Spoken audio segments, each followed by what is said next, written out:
বন্ধ করে দিতে হবে। এগুলো কোরআন সুন্নাহ বিরোধী কৃষ্টি কালচার। নিজেই বুঝবেন এক সময় যে জীবনে কত বড় ভুল করলাম, মরার আগে রব্বুল আলামিন এটার প্রাপ্য বুঝাইয়া দিবে। এই জন্য বর্তমান দেখি যত বড় বড় গেট, যত বড় বড় বিবাহের ডেক, এই বিবাহগুলার ভিতরে কিছুদিন পরে ঝামেলা বড় ধরনের হয়। শান্তি তো থাকে না, বরং 2 দিন পরে গ্যাঞ্জাম লেগে যায়। এজন্য রব বলেন ফাআম্মা মান তাগা, সীমা লঙ্ঘনকারী হওয়া যাবে না। ওয়া আসারাল হায়াতাদ দুনিয়া, যারা দুনিয়া নিয়ে ব্যস্ত, দুনিয়াকে প্রাধান্য দেয়, আখিরাতকে প্রাধান্য দেয় না। আল্লাহ বলেন ফা ইন্নাল জাহিমা হিয়াল মাওয়া, তাদের ঠিকানা হবে জাহিম নামক জাহান্নামে। জাহান্নামের অনেকগুলা নাম আছে। জাহান্নামের আগুন থেকে নিজেরে বাঁচাও, নিজের সন্তানরে বাঁচাও। জাহান্নামের আগুন থেকে রাহমাতুল লিল আলামিন বাঁচার জন্য দোয়া করেছে, আল্লাহুম্মা আজিরনি মিনান নার, ও মালিক জাহান্নামের আগুন থেকে বাঁচান। আদম আলাইহিস সালাতু ওয়াস সালাম রবের দরবারে চোখের পানি ছেড়ে জাহান্নামের আগুন থেকে বাঁচার জন্য পানাহ চেয়েছে। রব্বানা যালামনা আনফুসানা ওয়া ইল্লাম তাগফির লানা ওয়া তারহামনা লানাকুনান্না মিনাল খাসিরিন। বাবা আদম আলাইহিস সালাম আল্লাহর কাছে পানাহ চায়। যেই নবীর কোনো গুনাহ নাই, রাহমাতুল লিল আলামিন, সেই নবীও প্রতিদিন 100 বার আল্লাহর কাছে তওবা করত। আল্লাহু আকবার বলেন। হযরত উসমান রাদিয়াল্লাহু তাআলা আনহু মুরব্বী সাহাবী, ধনাঢ্য সাহাবী, সম্পদওয়ালা সাহাবী। নবীজি বলেন লিকুল্লি নাবিয়্যিন রাফীকু ওয়া রাফীকি ইয়ানি ফিল জান্নাতি উসমান। প্রত্যেক নবীর সাথে জান্নাতে এক একজন বন্ধু হবে, আর আমি নবীর সাথে আমার জান্নাতে আমার বন্ধু হবে আমার জামাতা হযরত উসমান। সুবহানাল্লাহ বললেন না? এরকম একজন দামি সাহাবী হযরত উসমান কবরের পাশে দাঁড়ায়া বাচ্চাদের মতো কাঁদেন। সন্তান মারা গেলে চোখের পানি বের হয়, মামলা খাইলে ছেলেও কাঁদে, মেয়েও কাঁদে, সেও কাঁদে। ব্যবসা বাণিজ্য যদি ভাটা লাগে তখন চোখের গোড়ায় পানি আসে। অথচ চিন্তা করে দেখেন কত রাত এরকম গিয়েছে, রাত জেগে জেগে গুনাহের জগতে মজা নিয়েছি। অথচ এমন একটা রাত কি গেছে যেই রাত্রে গোপনে রবের দরবারে চোখের পানি ছেড়ে তওবা হয়েছে। দরজা জানলা লাগাইয়া চোখ বন্ধ করে বলেছে, মালিক তুমি আর আমি, আমি আর তুমি, ঘরে কেউ নাই, আমি আর তুমি, তুমি আর আমি গুনাহ করেছি, তওবা করতেছি, ক্ষমা চাই। প্রিয় ভাইরা আমার, উসমান রাদিয়াল্লাহু তাআলা আনহু কবরের পাশে দাঁড়ায়া বাচ্চাদের মতো কাঁদে। হযরত উসমানের চোখের পানি বায়া বায়া পড়ে। নবীজি বলেন সাহিলিল হিসাব আলাল উসমান, রব্বুল আলামিন বিচারের ময়দানে আমার উসমানের হিসাবটাকে সহজ করে দেন। আল্লাহু আকবার বলেন। সেই উসমান রাদিয়াল্লাহু তাআলা আনহু কবরের পাশে দাঁড়ায়া ফোফায় ফোফায় কাঁদে। নবীজির সাহাবী আবু হুরায়রা বলল, আপনি কেন কাঁদেন? জান্নাতের সার্টিফিকেট আপনি পেয়েছেন। হযরত উসমান বলেন, মানুষের মৃত্যুর পর প্রথম ঘাঁটি কবর। কবর একটা ভয়ঙ্কর জায়গা। ওটা এমন একটা জায়গা থাকতে হবে সর্বনিম্ন 40,000 বছর। ওর ডানেও মাটি, বামেও মাটি, মাটির ঘর। এমন জায়গায় ফালায়া রাখবে মানুষ দিনের বেলাও যাইতে ভয় পাবে। কবর কারো জন্য জান্নাতের বাগান, কারো জন্য জাহান্নামের গর্ত। কবরের আযাবের ডরে উসমান রাত্রিবেলা ডরে ঘরে ঘুমাইতে পারে না। হযরত আবু বকর জান্নাতের টিকিট পাইছে, দামি সাহাবী। মৃত্যুর সময় তার কন্যা আয়েশা সিদ্দিকা রাদিয়াল্লাহু তাআলা আনহাকে বলেন, আমার ইন্তেকালের পর পুরান কাপড় দিয়ে আমাকে কবরে শোয়ায়া দিবা। বাবা, আপনি তো আমিরুল মুমিনিন, নবীর দামি সাহাবী, পুরান কাপড় আপনাকে কেন দেওয়া হবে? নতুন কাপড়ের কি অভাব আছে? হযরত আবু বকরের ভিতরে খোদা ভীতি কত ছিল। আবু বকর রাদিয়াল্লাহু তাআলা আনহু বলেন, জীবিত মানুষের জন্য দামি কাপড় মানায়, মৃত ব্যক্তির জন্য পুরান কাপড়ই মানায়। এটা তার বিশ্বাস, তার ইয়াকিন, এটা তার রবের প্রতি ভীতি। অতএব আমারে পুরান কাপড় দিয়া দাফন করে দাও। যদি রব আমাকে ক্ষমা না করে, দামি কাপড়ের কোনো দাম নাই। আর যদি রব আমাকে ক্ষমা করে দেয়, তাহলে দুনিয়ার এই কাপড়েরও কোনো মূল্য নাই। আল্লাহু আকবার বলেন। প্রিয় ভাইরা আমার, এজন্য জাহান্নাম থেকে বাঁচতে হবে, কবরের আযাব থেকে বাঁচা লাগবে, আখিরাতের জিন্দেগির জন্য প্রস্তুতি গ্রহণ করা লাগবে। বর্তমান যুগে মানুষ হঠাৎ হঠাৎ মারা যায়। এখানে যারা বসা আছেন, হতেও পারে দোকানে কারো না কারো জন্য কাপনের কাপন চলে আসছে, হতে পারে মসজিদের পালকি হয়তো অপেক্ষায় আছে। আপনারা দেখেছেন এই কয়েকদিন আগের কথা, এই যে গত বৃহস্পতিবারের আগের বৃহস্পতিবার কুমিল্লা রোডে মেঘনা ব্রিজের গোড়ায় 3 যুবক এমন ভাবে গাড়ি অ্যাক্সিডেন্ট করলো। আমার পিছনের গাড়ি হলো আমার গাড়ি। আশ্চর্য হয়ে গেলাম, স্পিরিট এত বেশি ছিল, ট্রাকের সাথে লাগায় দিছে, আর এক ট্রাক আইসা তার উপরে মাইরা দিছে। তো তাকায় দেখলাম মাথার ঘিলু রাস্তায় ছিটতেছে। তাজা মানুষের মাথার ঘিলু যদি রাস্তায় ছিটে, এই দৃশ্য দেখার পরে তো ঘুম হওয়ার কথা না। হেডফোন এক জায়গায় পড়ে আছে, মোবাইল আর এক জায়গায়, হেলমেট আর এক জায়গায়। মোটর সাইকেল অ্যাক্সিডেন্ট কিন্তু যখন হয় তখন কিন্তু নরমাল ভাবে হয় না, কঠিন ভাবে হয়। তো চিন্তা করলাম এদের কত স্বপ্ন, বাড়ি যাবে, ব্যাগের ভিতরে চিপসের প্যাকেট রাস্তায় ছিটতেছে। অথচ আল্লাহর সিদ্ধান্ত, বাড়ি যাওয়ার আগে রাস্তায় তোমাদের লাশ পড়ে থাকবে। এখানে যারা বসা আছেন সাবধান, কুল্লু নাফসিন যায়িকাতুল মাউত, প্রত্যেকটা প্রাণীর মৃত্যু হবে, মৃত্যুর জন্য প্রস্তুতি গ্রহণ করা লাগবে। প্রিয় ভাইরা আমার, নবীজি বলেন,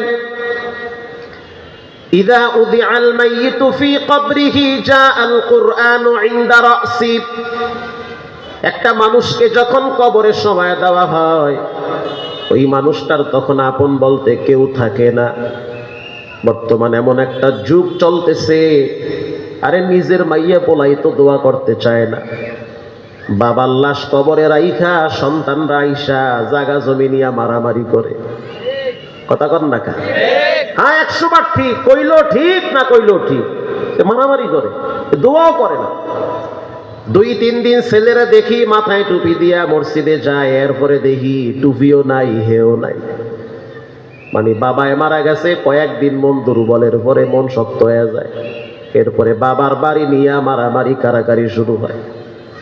এজন্য আমি গতকালকেও বলছি, সাবধান সিরাজগঞ্জের মানুষ, বংশের ভিতরে 2-1 দোয়া করার মানুষ রাইখা যাইয়েন। যেই যুগ চলতেছে স্বার্থ ছাড়া দোয়াও করে না, স্বার্থ ছাড়া মানুষ মানুষের জন্য দোয়াও করতে চায় না।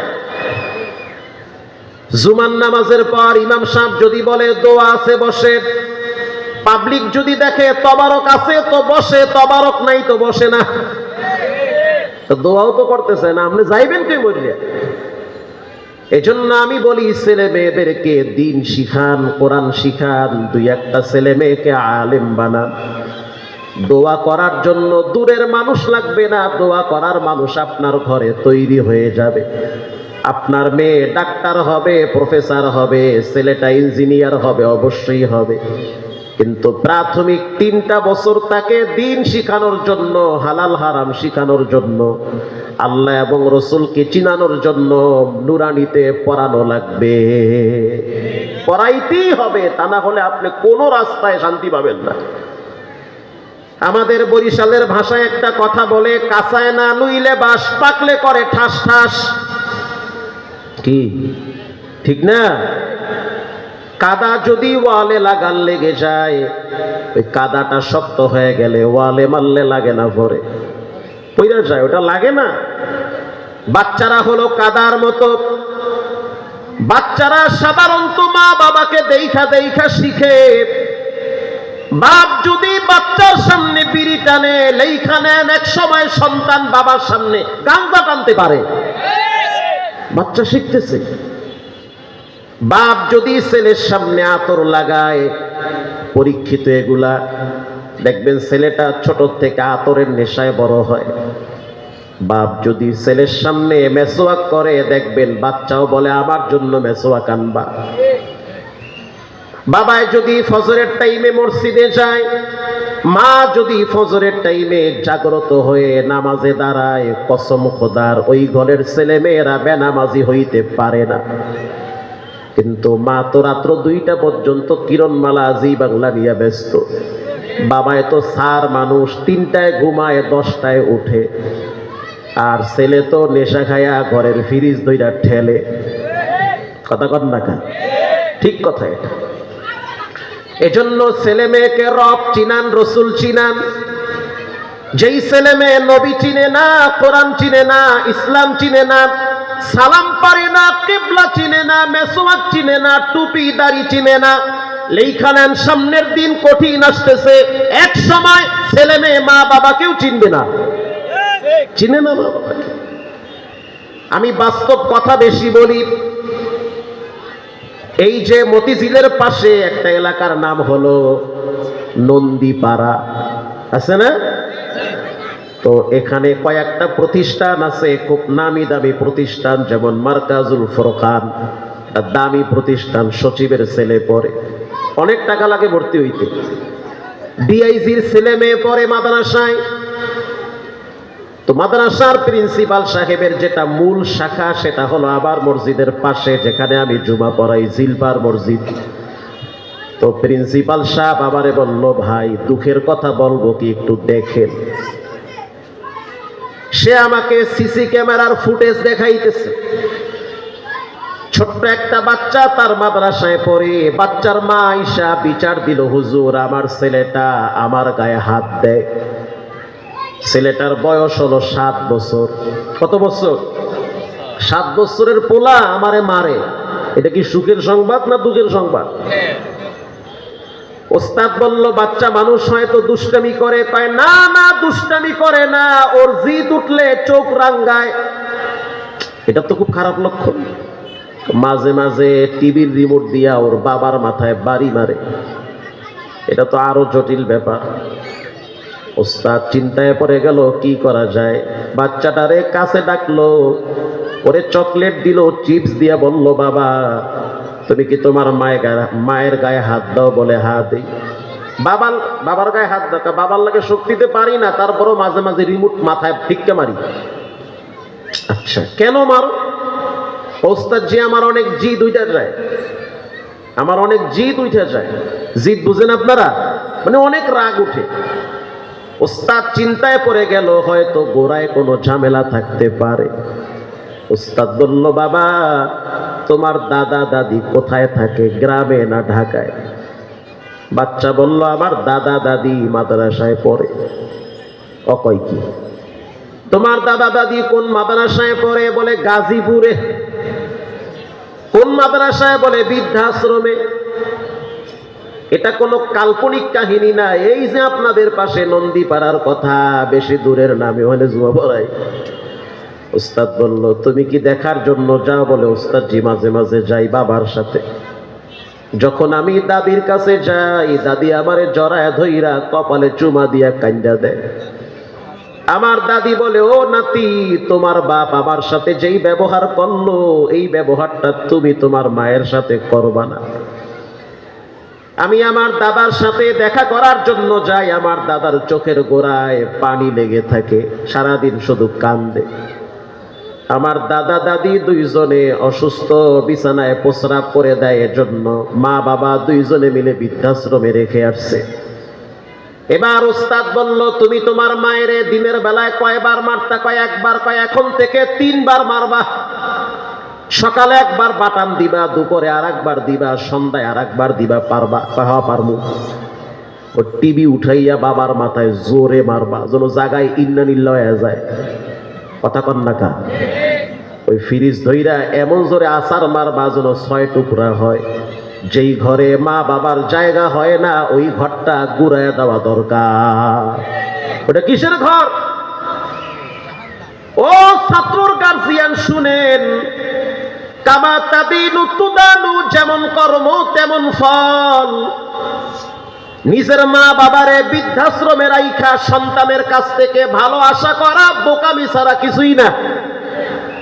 এই ছেলে আলেম হবে না, বরং ডাকাত হবে, সন্ত্রাস হবে, সাবধান হয়ে যা। কারণ কলম তো রব্বুল আলামিন ঘুরায় রাখে। আল্লাহু আকবার বলেন। মানুষ ভাবে একটা, হয় আর একটা। মানুষ ভাবে অনেক কিছু করব, রবের ধরা হইল কিছুই পারবা না। আজকের ফকির কালকের ধনী, আবার কালকের ফকির আজকের ধনী। সুস্থ মানুষ, ভালো মানুষ হঠাৎ অসুস্থ হয়ে যায়, কয়েক লক্ষ টাকা শেষ। বলেন যা কিছু হয় সব একজনের পক্ষ থেকে হয়, তিনি হলেন কে? এজন্য রব্বুল আলামিন বলেন দুনিয়াকে সময় কম দাও, আখিরাতকে সময় বেশি দাও। আগের যুগের বাচ্চারা লেখাপড়ার ফাঁকে ফাঁকে খেলাধুলা করত, আর এই যুগের বাচ্চারা খেলাধুলার ফাঁকে ফাঁকে লেখাপড়া করে। আগের যুগের মানুষ আমলের ফাঁকে ফাঁকে দুনিয়াদারি করত, আর এই যুগের আমরা দুনিয়াদারের ফাঁকে ফাঁকে আখিরাতের কাজ করি। এজন্য রব বলেন নিজেকে জাহান্নাম থেকে বাঁচাও। এরপরে আল্লাহ তাআলা বলেন ইয়াউমা লা ইয়ানফাউ মালু ওয়ালা বানুন ইল্লা মান আতাল্লাহা বিকলবিন সালিম।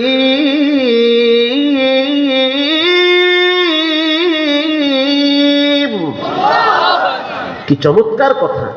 আল্লাহ বলেন মাল কাজে আসবে না, সন্তান কাজে আসবে না। হাই হাই, কয় কি? এত পয়সা কামাইলাম, এটি কাজে আইবে না? কয় না, কিচ্ছু কাজে আসবে না। সন্তান কয় এটাও কাজে আসবে না। তো কি কাজে আসবে? বলে আজান শুনলে যখন মসজিদে দৌড় মারো, এইটাই কাজে আসবে। আল্লাহু আকবার জোরে বলে।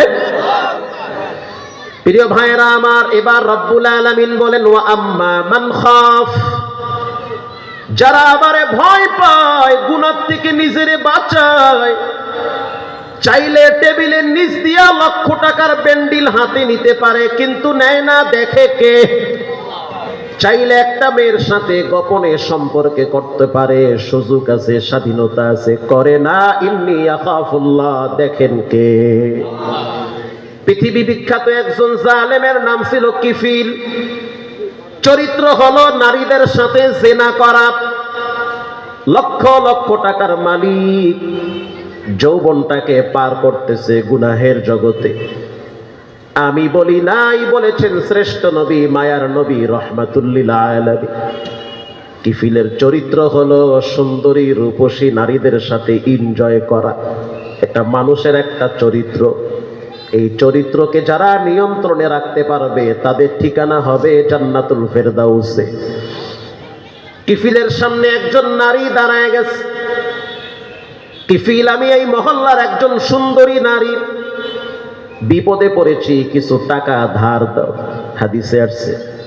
কিফিল বলল বিনিময় ছাড়া কোনো টাকা পয়সা আমি ধার দেই না, বিনিময়ে দিতে হবে। মেয়েটা বলতে আছে কিফিল, আমার কাছে বিনিময় কিছুই নাই, ধার দিবা, ঋণ দিবা, তোমাকে আবার টাইম মতো পৌঁছায় দেওয়া হবে। কিফিল বলল বিনিময় দিতে হবে তোমার যৌবনকে, আমি চাই তোমার সাথে পার্সোনাল ভাবে সময় কাটাইতে। বলেন নাউজুবিল্লাহ। টাকা নিবা, তোমার দেহ দিবা। মেয়েটা রাজি হয় নাই, চলে গেছে। আবার কিছুদিন পরে আয়েশা বলতে আছে কিফিল, বিপদে পড়ছি, রাজি হয়ে গেছি, দরজা জানলা সব লাগায়া দাও, আমি তোমার সাথে গোপনে পাপাচারে লিপ্ত হব, কিন্তু কেউ যেন না দেখে।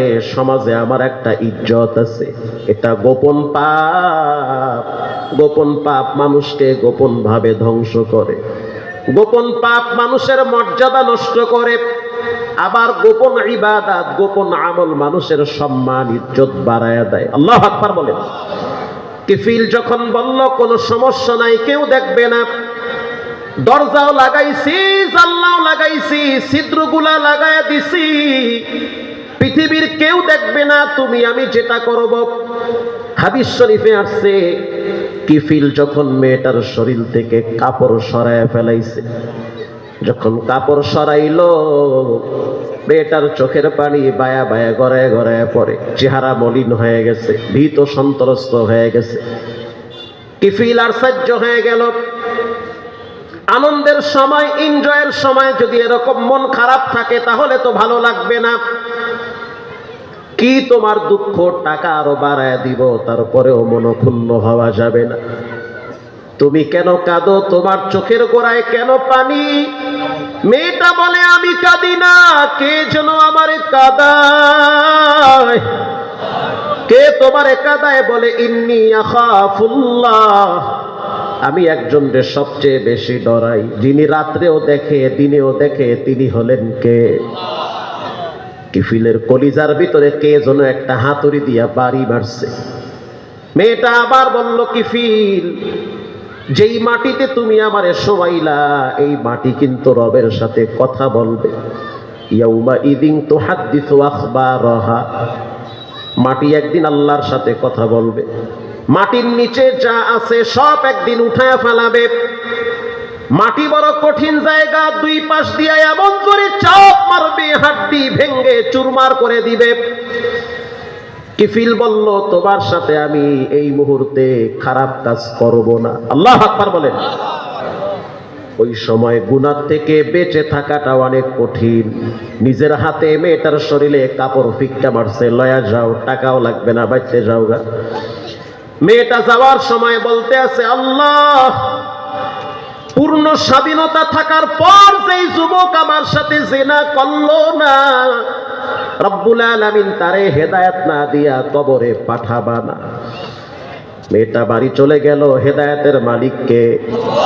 কিফিল এবার উযু গোসল কইরা বাইতুল মুকাদ্দাসের দিকে ফিরে 2 রাকাত সালাত আদায় করল। চোখের পানি ছেড়ে কাঁদলো আর বলল, আল্লাহু হাজিরিন, আল্লাহু নাজিরিন। ও মালিক, আমার মতো পাপী দুনিয়াতে কেউ নাই। জেনা কইরা কইরা জিহ্বা নষ্ট করছি, চোখ নষ্ট করছি, গুনার জগতে হাবুডুবু খাইছি, গুনাহ করে করে জীবনটারে শেষ করেছি। প্রত্যেকটা পাপ মানুষকে নীরবে কাঁদায়। আজকে আপনি আমি পাপ করব, এই পাপের প্রভাব এক সময় ছেলে মেয়েদের উপরে পড়ে যাবে। বাবায় পাপ করে গোপনে, ছেলে মেয়ে ঝামেলায় পড়ে গোপনে। সাবধান, পাপ মানুষকে আরাম দেয় না। পায়ে হাত দিয়ে বলি, অনুরোধ করে বলি, গুনাহের শহর ঢাকা শহর, আবার মসজিদের শহর ঢাকা শহর। এক ফ্ল্যাটে তাহাজ্জুদ হয়, আর এক ফ্ল্যাটে জিনা চলে।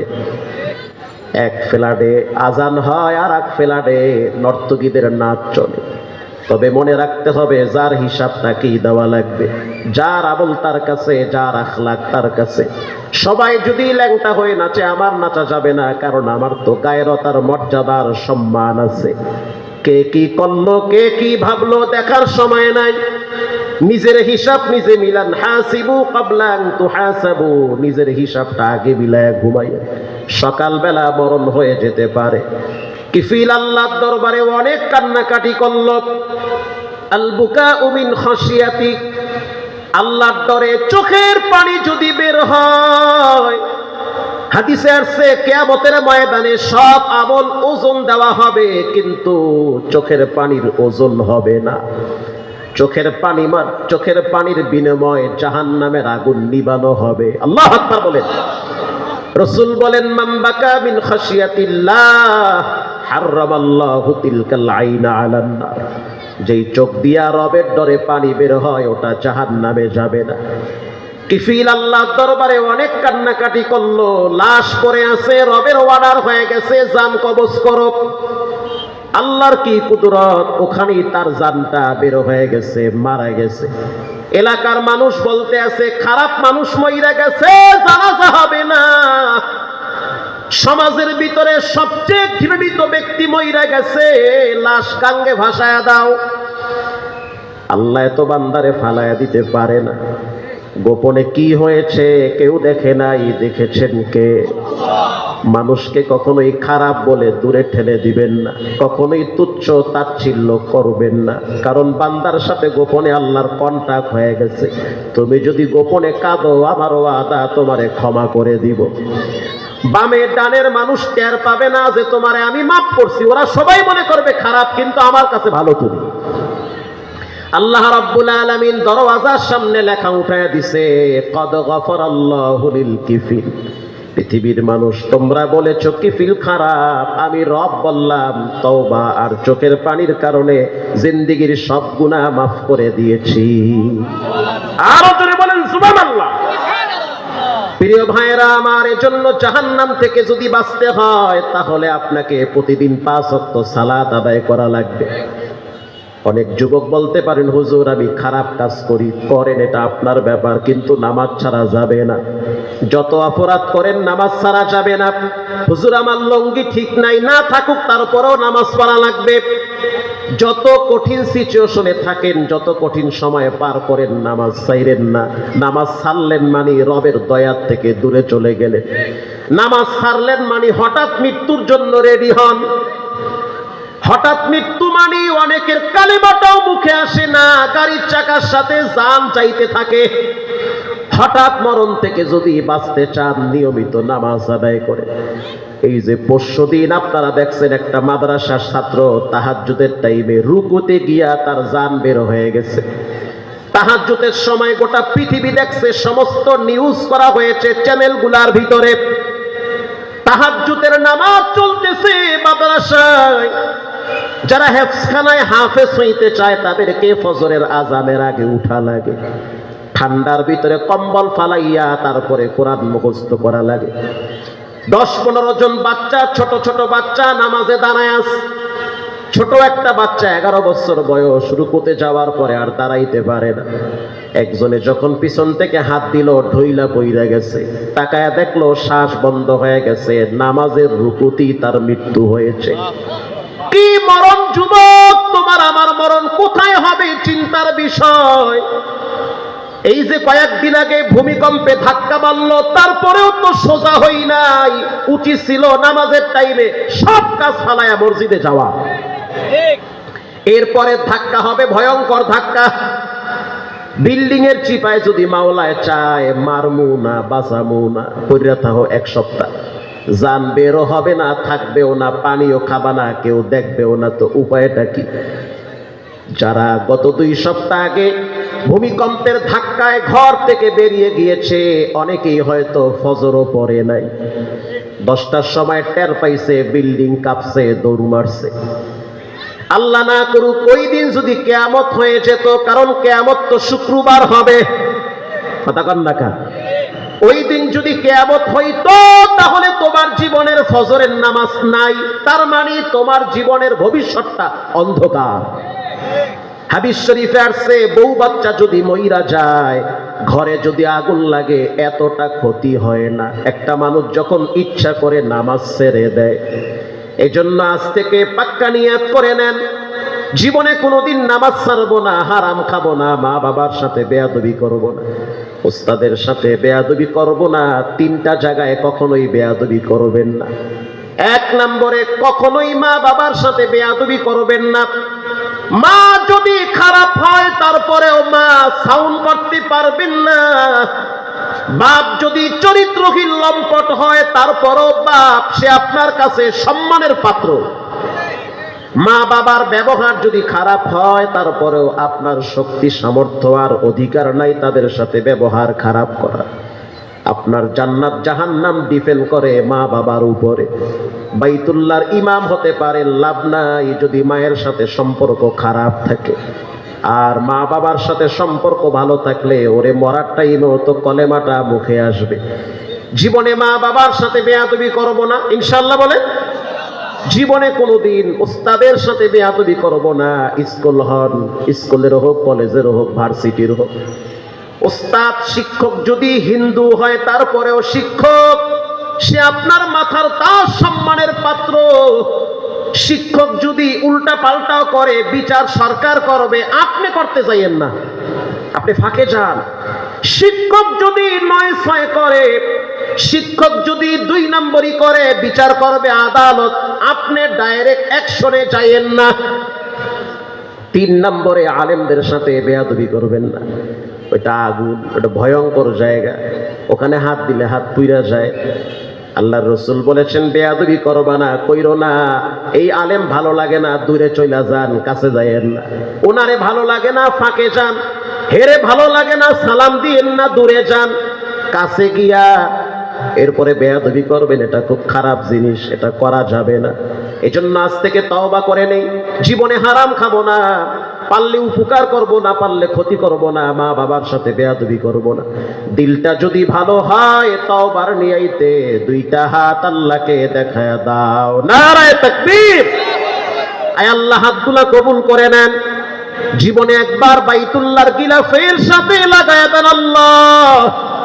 মক্কা মদিনার ঘেরান না নেওয়াইয়া মরণের বিছানায় ফালায়েন না। জোরে বলেন আমিন। রঙ্গে তাকওয়া, আগুন কয়টা? 7টা। রঙ্গে সিদ্ক রঙ্গে দিন তা'আবদু বাকি বুয়াদবর আবেদিন।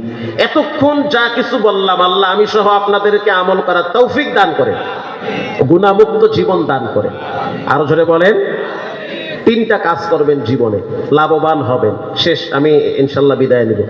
আমি এই ভাইয়ের খুব চাপে বইরা আসছি, গত বছরও খুব চেষ্টা করেছে, আমি আসি নাই। আমার খুব প্যারা আছে, এদিকে ঢুকলে গাড়ি ঘুরির যন্ত্রণা, যাইতেও ঝামেলা হয়।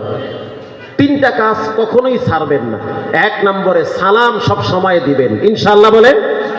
দেন তো সবাই, একটু মুখ খুলে জোরে একটা সালাম দেন তো ভাই। মাশাআল্লাহ, খুব সুন্দর সালাম।